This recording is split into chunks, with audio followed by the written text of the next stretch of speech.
अऊज़ु बिल्लाहि मिनश शैतानिर रजीम। बिस्मिल्लाहिर रहमानिर रहीम।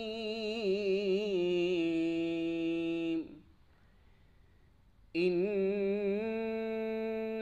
तौबतु अलल्लाहि लिल्लज़ीना यअमलूना अस्सूअ बिजहालतिन सुम्मा यतूबूना मिन क़रीबिन फ़उलाइका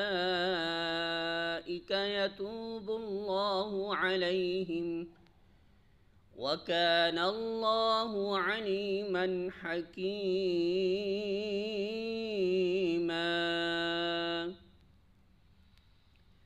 सूरतुन निसा आयत नंबर 17। तर्जुमा: हाँ, ये जान लो कि अल्लाह पर तौबा की कबूलियत का हक़ उन्हीं लोगों के लिए है जो नादानी की वजह से कोई बुरा फ़ेल कर गुज़रते हैं और उसके बाद जल्दी ही तौबा कर लेते हैं। ऐसे लोगों पर अल्लाह अपनी नज़र इनायत से फिर मुतवज्जे हो जाता है और अल्लाह सारी बातों की खबर रखने वाला और हकीम व दाना है।